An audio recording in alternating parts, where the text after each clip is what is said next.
John Maynard Keynes es uno de los economistas más influyentes en la historia del pensamiento económico y fue uno de los grandes críticos de la economía clásica.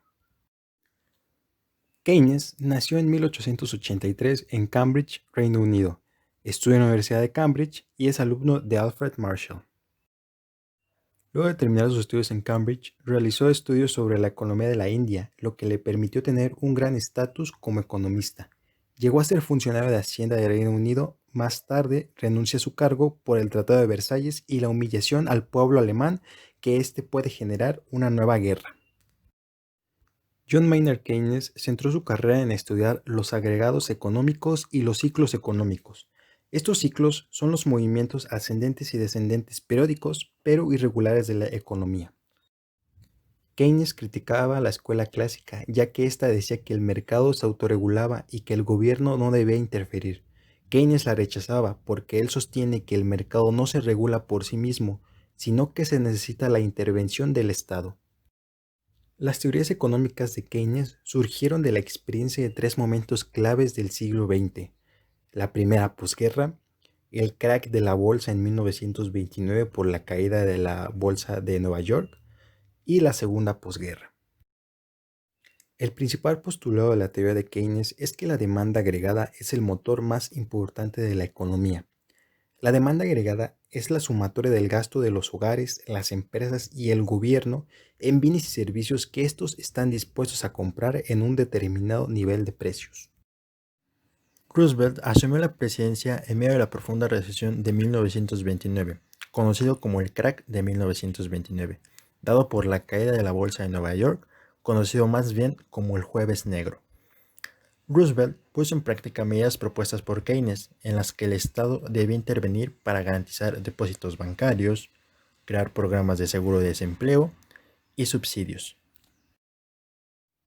Keynes publica en 1936 su obra La teoría general del empleo, el interés y el dinero, en la cual da a conocer su teoría para estimular la economía en tiempos de crisis.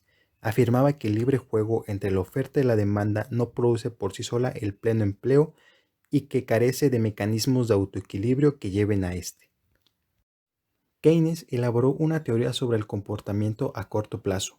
A él lo que verdaderamente le preocupaba era qué pasaba en el corto plazo.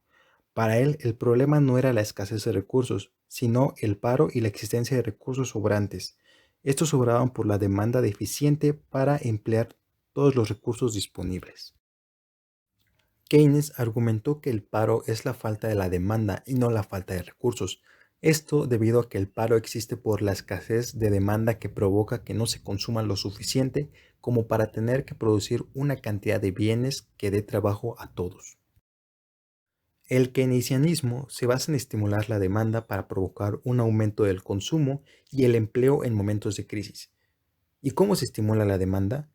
Mediante políticas monetarias, las cuales son acciones y decisiones del gobierno en ámbitos económicos, como bajar la tasa de interés; políticas fiscales, la cual se refiere al presupuesto y esta es la capacidad para manipular el déficit o superávit presupuestal; y por último, a través de la política cambiaria, que son las devaluaciones o depreciaciones de la moneda. Keynes busca un estado de bienestar, el cual es el que el Estado mediante acciones dé una mayor atención al bienestar general de la población y una mayor redistribución de la riqueza. Un ejemplo de las ideas de Keynes que se están aplicando en la actualidad es que en España, por la pandemia de COVID, el gobierno quiere inyectar capital para afrontar esta crisis venidera.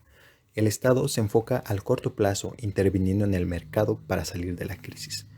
Tras resolver este corto plazo, hay que implementar una política fiscal como lo hacen los países nórdicos cuando quieren salir de una crisis o un bache. Estos países son un ejemplo del estado de bienestar para todos sus ciudadanos, ya que se apoyan en el gasto público y cooperación con las empresas. Después de superar este corto plazo, la clave está en que se deben implementar reformas estructurales a la economía para hacerla más competitiva y salir de la crisis que se está viviendo. A corto plazo, todos los países se verán obligados a recurrir a las teorías keynesianas para minimizar el golpe de la recesión derivada de la crisis sanitaria sobre sus ciudadanos. Pero la clave está en que lo hagan después con la vista puesta en el largo plazo y en aprovechar la situación de crisis para realizar reformas estructurales